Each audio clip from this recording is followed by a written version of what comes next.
Living in this age of information, a communications revolution, with the different technologies, internet, social media, smartphones, you have to wonder, what is the power of the words we utter? Do we even think about it? Please join me in this very important discussion called What You Say is What You Get, the Power of Words. Focusing on what are we expressing? What impact does it have? And what comes back to us? Today more than ever, because everything is amplified and so quickly disseminated, this issue is more important than ever. Please join me.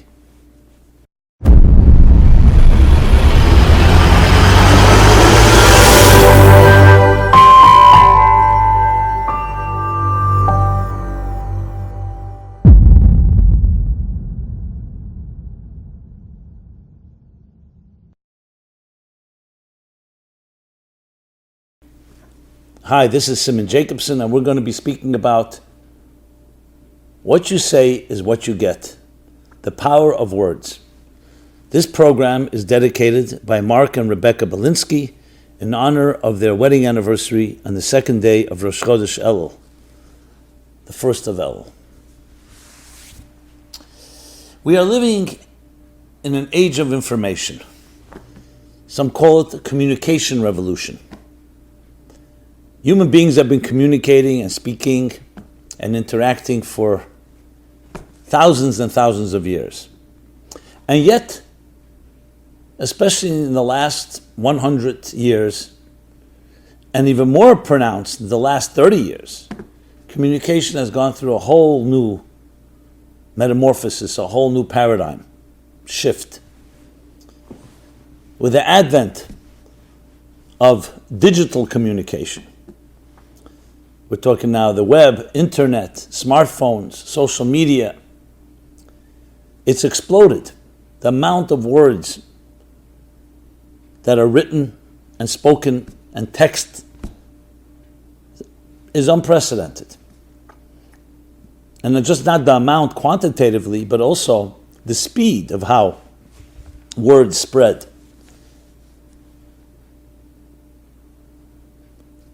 But in direct proportion to this accelerated technology of communication, are we caught up with also understanding the implications of the words we communicate, the words we speak? Both for the good and unfortunately also for the bad. We see today, someone can say something, post something, and then it goes viral, and it can be a complete hoax. It can destroy a life. Slander. On the positive side, the same is true. You can share a kind and beautiful message, and it can reach millions, if not billions of people, instantaneously. So it's one thing when we didn't have these amplifiers, these gadgets, these instruments, that can take one word and just spread it everywhere immediately. So we lived in towns. Let's go back before the telephone, and definitely before radio and before television. What you spoke was with the people that you lived in the same city with, or close to you. And sometimes that word would spread. But you didn't have anything, any technology to disseminate it. It spread either word of mouth or some ideas caught on. And there were different ways things were communicated. People wrote books. People sent mail, snail mail, literally with camels and donkeys. And of course, all this continued to develop with communications becoming more efficient, the speed of delivery becoming faster. But nothing like we've seen that has exploded in the last few decades. Like it is with all advancements, we can be living in a far more evolved and advanced age in so many areas, but the human being, our emotions, our personalities, have not necessarily accelerated to that extent. It's like when we talk about, in general, connections. Today, everybody can be connected with anyone, anywhere, anytime. But is that really deepening and enriching our personal connections, our intimacy, the way we love each other, the way we connect with each other? As some people say, the more connected we are technologically, the more disconnected we are emotionally. It's so easy today. You can have hundreds of thousands of friends and followers, millions. Are they really friends? And I'm not dismissing the value of technology. It's just that the disproportion has become so much larger because we feel we're in control. When in fact, we still are vulnerable creatures. We still need love. We still need nurturing. We still need kind words. And we're hurt by bad words. So really that deserves a discussion of its own. How do we catch up? How do we, in a commensurate way, a proportionate way, with all these advancements in communication, make sure that our communication is more refined, is healthier, and not toxic, and not polluted, and not destructive? You can create a whole movement today. You can incite a crowd with some social media posts. But you can also change the world for the better. So this brings us back to the idea of what is the power of words. What you say is what you get. So let's dissect that a bit, the anatomy of our speech. So by the time we're approximately age 2 or 3, some a little earlier, some a little later, we develop speech. We learn it first from our parents and from our close and loved ones, our siblings. We mimic.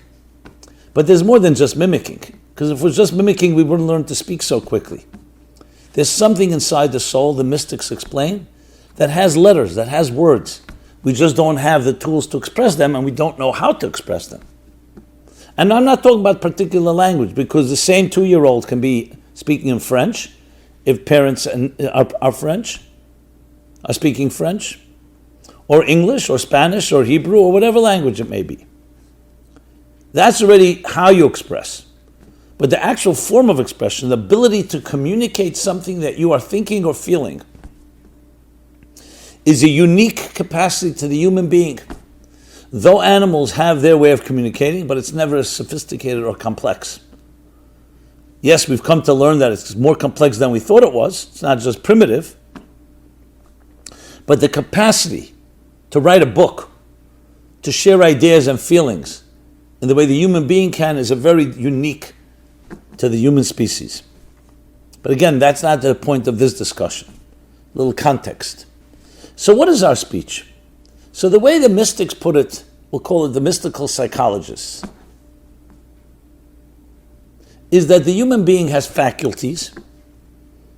They're like, think of them as the spiritual limbs of the soul, the faculties of the soul, just like we have physical limbs of the body. And then we have the expression of these faculties.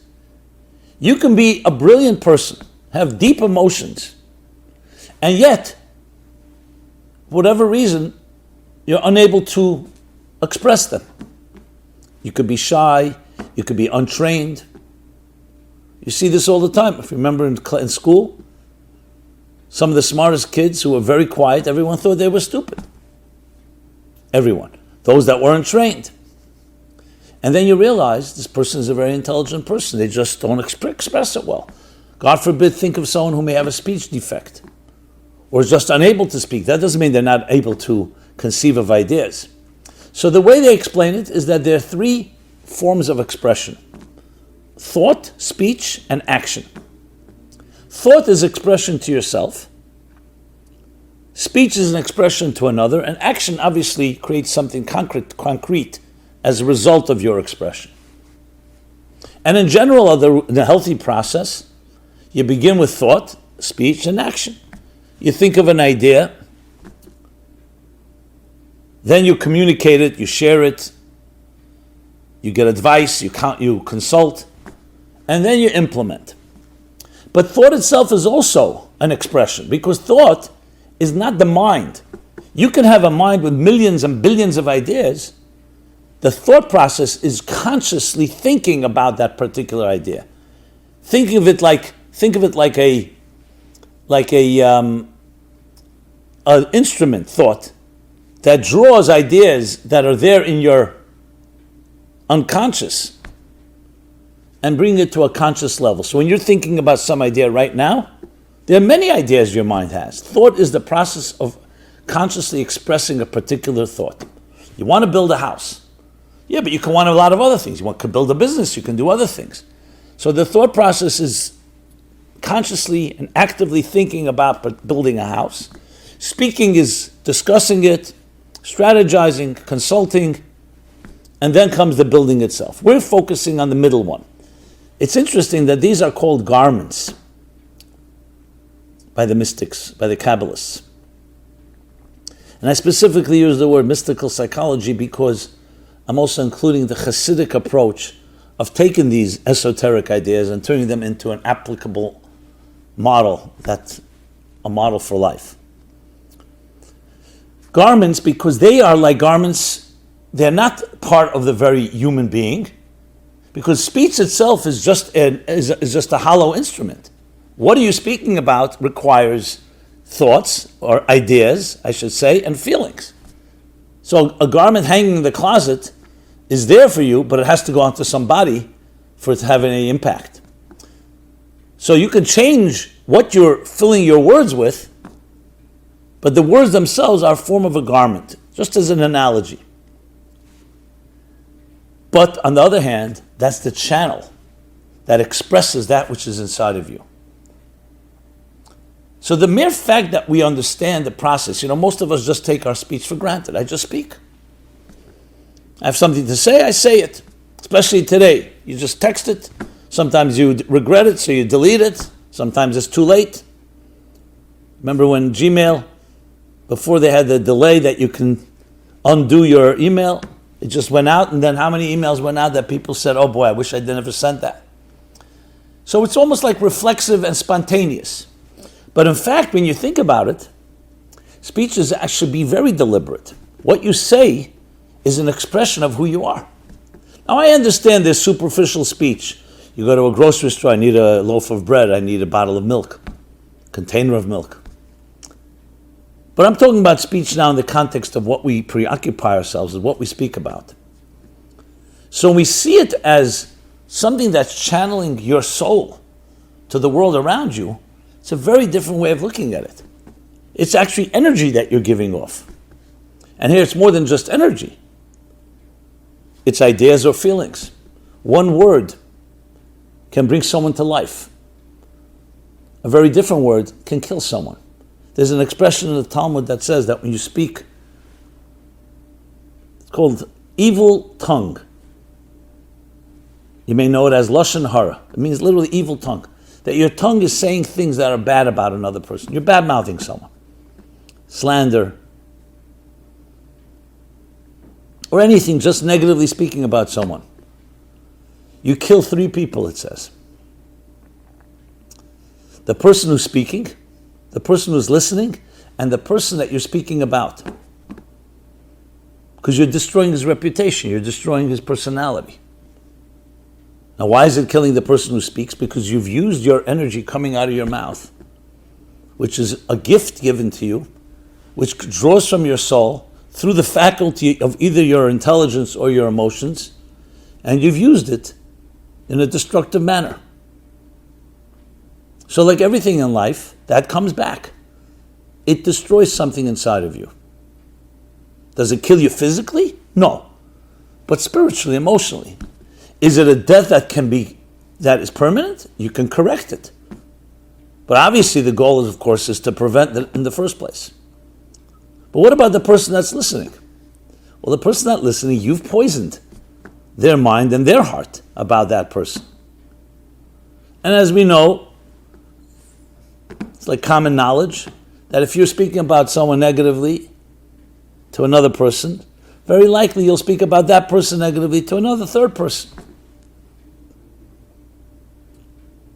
So I'm not focusing particularly on this negative type of speech, it's general speech. If in science we know today the butterfly effect, that a butterfly flaps its wings in Kansas City and that can create a typhoon in Singapore, how much more so the words that we utter. Once they leave you, they're out there in space. They have an effect. Not just on the listener. In some way, they've changed the universe. Now, we may not see it, we may not hear it, but today with technology, we see it very clearly.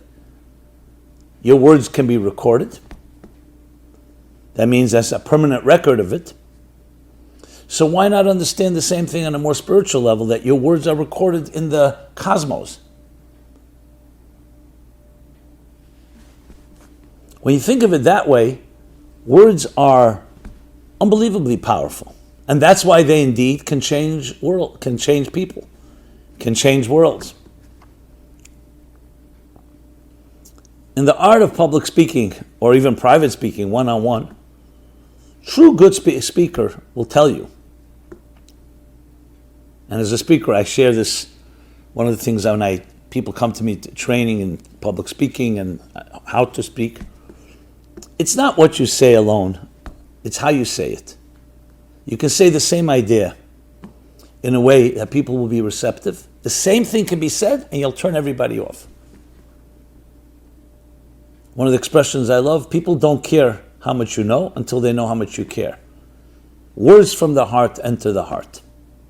The same words can be said from the mouth, from the brain. They go in one ear and out the other. And you wonder, why did that two people say the same thing and one was resonated and one didn't? Because it's not just words, it's not just ideas. It's human experience. It's the empathy that comes through the words. How much does that person care? And how much does arrogance get in the way? Even if you're saying the best ideas, can someone listen to an arrogant person? So if you're getting real estate tips, maybe you don't mind.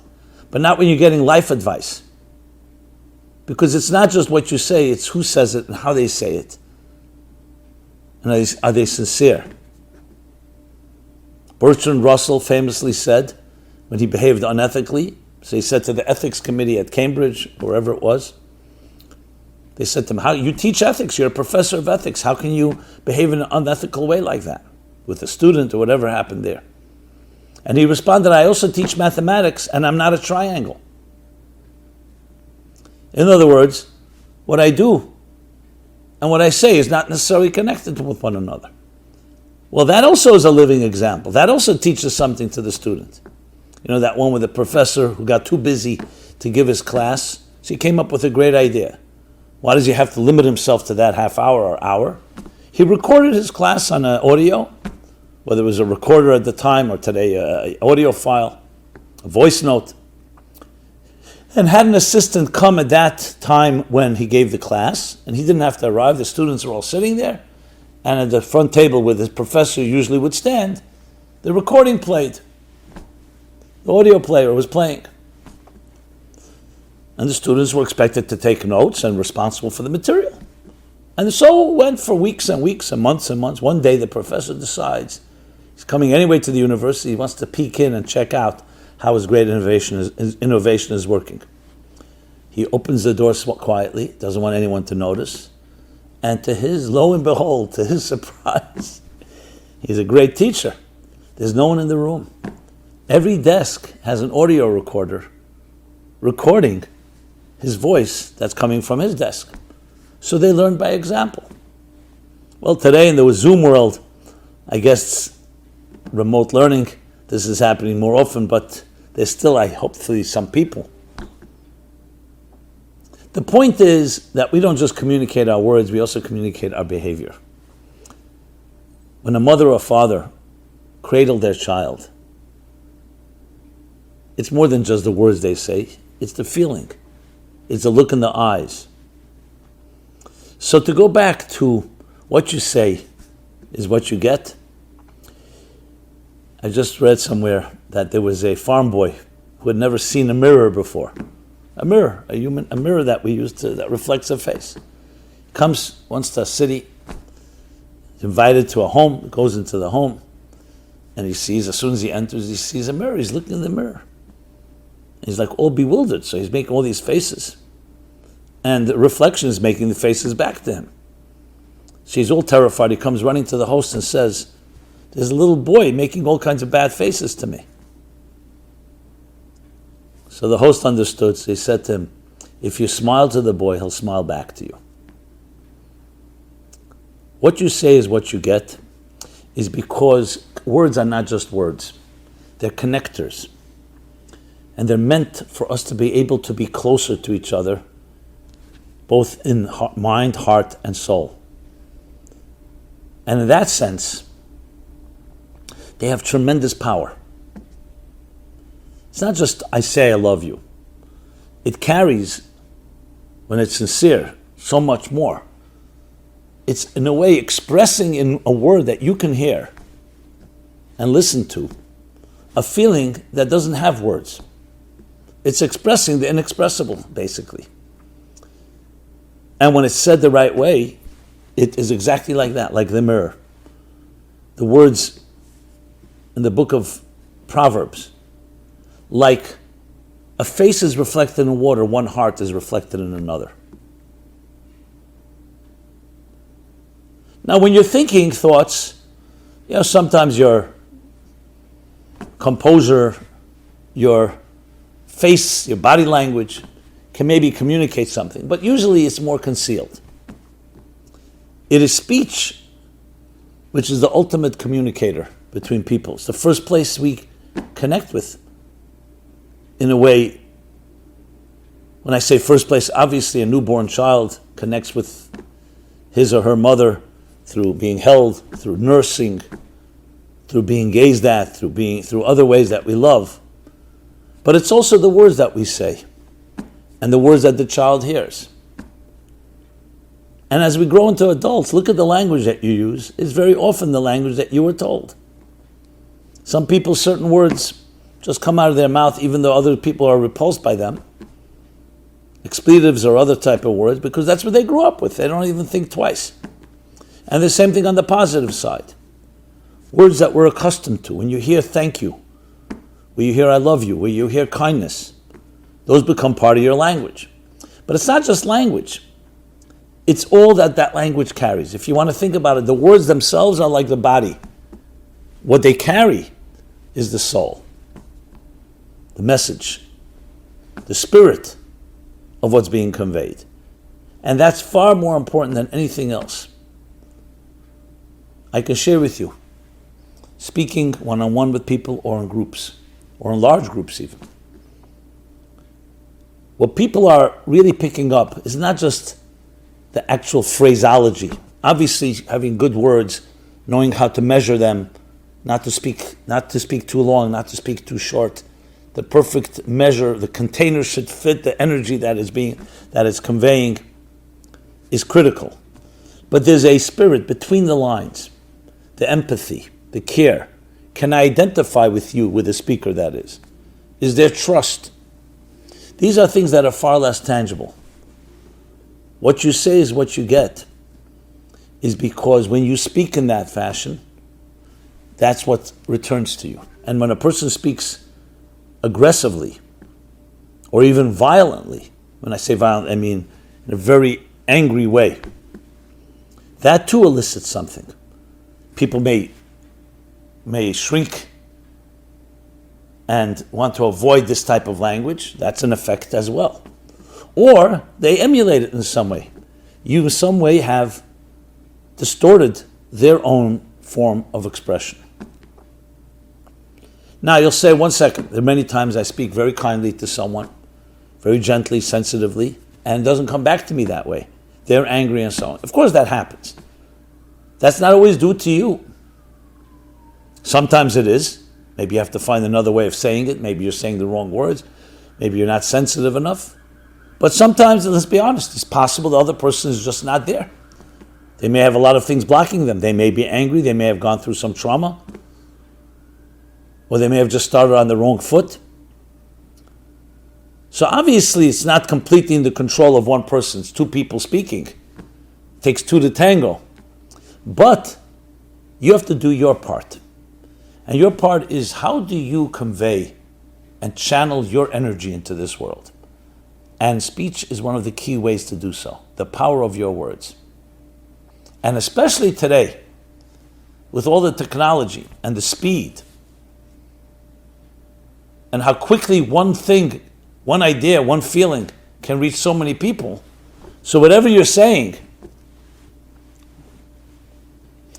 is impacting far more people than just one-on-one.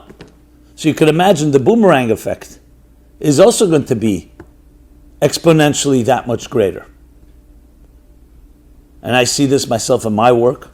I say something, if it's something very beautiful or positive, you see the feedback. And if it's something that is negative, you also see feedback. So what I'd like to convey to myself, to you, to everyone in this context, that we have a gift, the gift of words, the gift of communication, the ability to bridge, to create a bridge and an interface between your innermost self with another, and with others, and with the world around you. And words, even though they may not look like bricks that build structures, but they also build things. And they also can destroy things, like I mentioned before. So though the words themselves are garments and channels, but we know that channels are critical. You can have a healthy heart, but if your arteries are, God forbid, blocked, that can be a big problem. You can have very good intentions, very good ideas and good feelings, but if the words that are conveying them are somewhat compromised, polluted, toxic, that has a tremendous impact. Very often we have good intentions and then it comes across the wrong way. Well, we have a way to remedy that. But above all, the gift is this, that we're blessed with the technologies that can amplify, that can disseminate a message to so many people. To appreciate that gift. You know, we're created in a way, we were not given a quota of how many words we can use in our lifetime. Imagine we had a quota, and then you ran out of it. What would happen? We're not given a quota.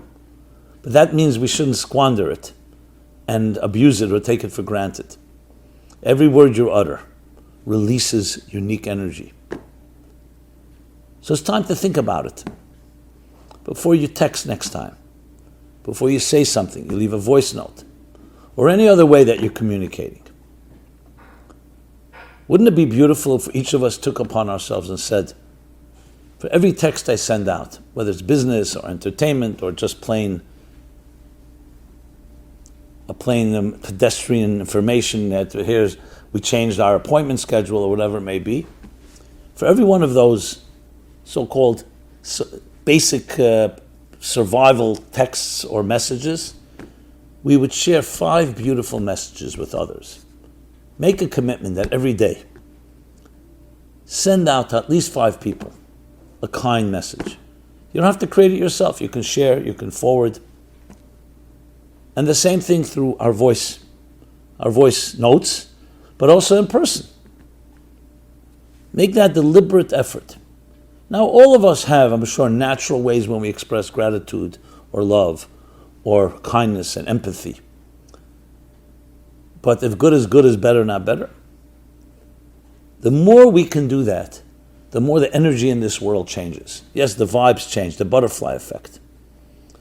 And kindness is broadcast and streamed. And that changes the very nature, the atmosphere, and the nature of existence. Maimonides puts it this way, that you always should envision the world as being equally balanced, like the scales are equal. Every good thought, your one thought, one word, which is what I'm focusing on, one action, tips the scales and brings you and the world personal and global redemption and salvation. That's the power of a word. And what you say is what you get. What you express is what returned. Cause and effect, action and reaction. Like a face reflected in the water, so is one heart reflected in another. And so too, our words that we express bring us back that which we invest in. Sometimes you may not see it immediately, but never despair. Every seed planted will ultimately bear fruit. What you say is what you get. The power of words. This is Simon Jacobson, Meaningful Life Center, meaningfullife.com, where you can find a wide array of materials, programs. Please take advantage of it. Would love to hear from you. Comments, feedback, questions, suggestions. We are on all platforms, whether it's YouTube or Facebook or Instagram, etc., podcasts. Please connect. Please share your words. And I and our team will hopefully share our words. And may our beautiful words bring that transformation. Words from the heart and to the heart. Thank you. Be well. Stay healthy. This program is brought to you by the Meaningful Life Center. Please help us continue our programs. Make even a small contribution at meaningfullife.com/donate.